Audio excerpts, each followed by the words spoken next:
Welcome once again, everyone, to today's Academy exclusive Fireside Chat. I'm so thrilled to introduce our amazing community members and guests today. These three amazing women are shaping how fintech companies grow authentically in an AI-driven world. We have Tracey Windsor, Hilary Hahn, and Alison Rooney, three leaders who bring just this deep expertise to startups, strategic partnerships, marketing, fintech operations. And today they'll share how AI is reshaping the industry, what human-centered growth really looks like, and how fintech leaders can position themselves with clarity and trust while leveraging emerging technologies. So Tracey, Hilary, Alison, thank you so much for your time and for being here. What are you hearing about AI and fintech that is actually moving the needle or working? Where is the biggest impact? It really has to come into these legacy players for them to begin to upskill the team and really understand how AI and automation and building agents into those applications really makes an impact, because that's kind of like where the donuts are made. That's the unsizzly part of financial services, but every large organization you can think of, they're still running a mainframe.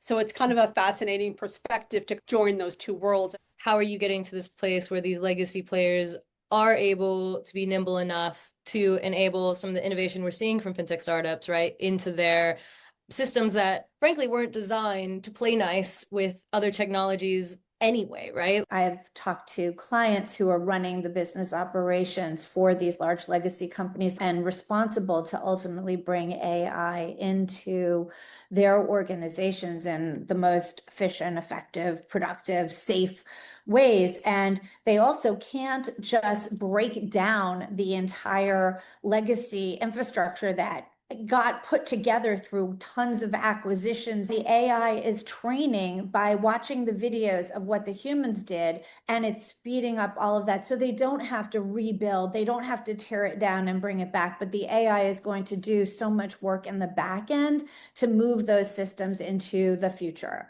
and now.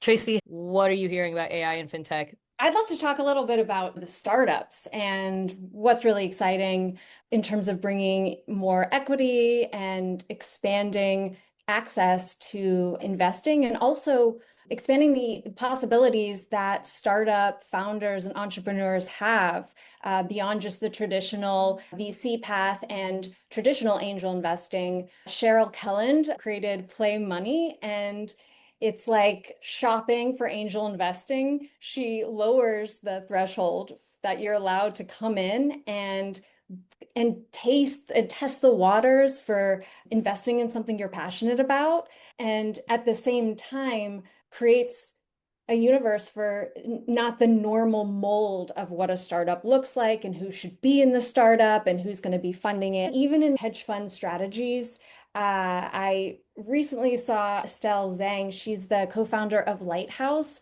Her and her co-founder have created hedge fund grade strategies that's very accessible to anyone to join in on. What this does really is just AI has made it more exciting to learn about anything in finance.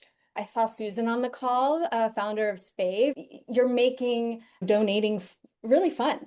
I'm excited to see how this impacts younger people. When I was in my early 20s, I was not thinking about any of these things, but now this stuff is a lot more fun and accessible.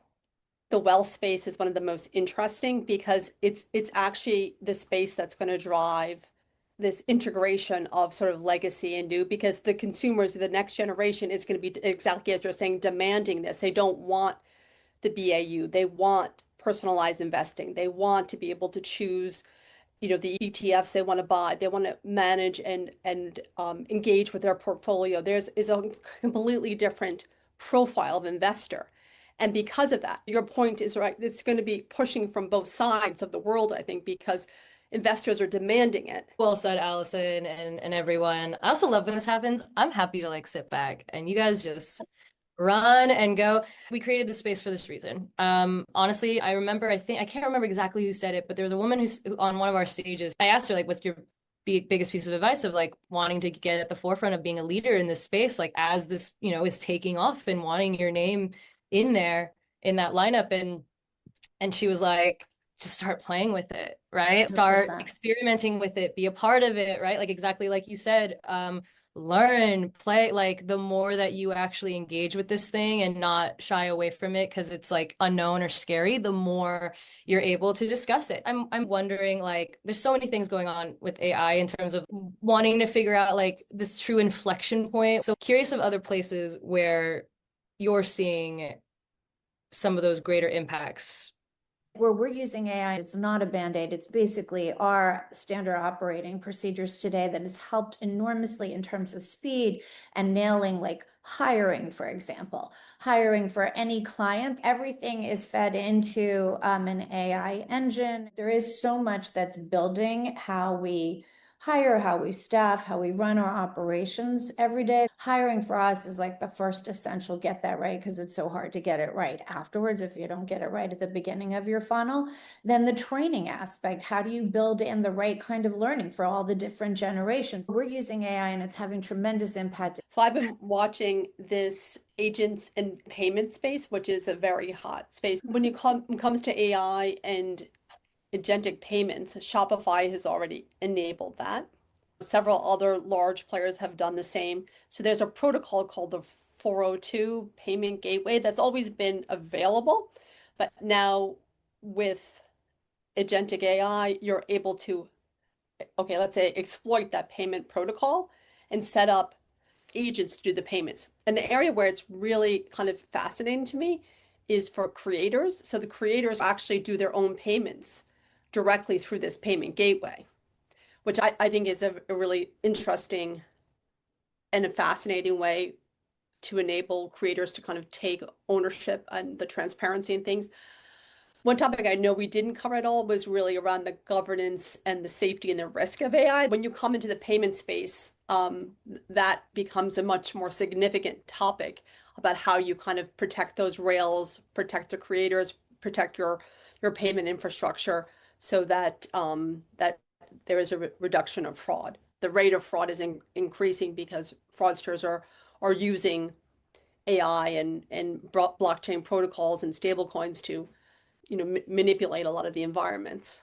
I work with fintech companies. First of all, everyone's talking about compliance. When I'm working with brands, especially B2B, it's about communicating compliancy, because that is one of the major concerns and one of the major pauses for companies to take on fintech. So I'm looking at it from the perspective of communication, to create content around compliancy, to show larger brands who are the first to take on these solutions are going to be the examples that we use to say, hey, this company's using it.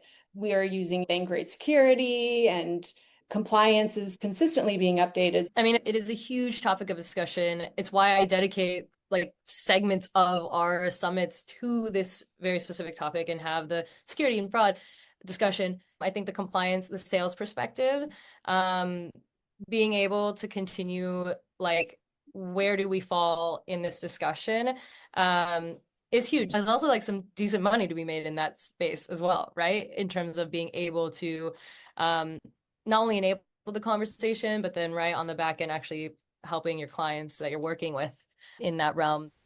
Alison, once again, leader in how we drive these faster mindsets into legacy environments. Hilary, leader in AI and hiring and performance teams. Tracey, leader in AI startups, marketing.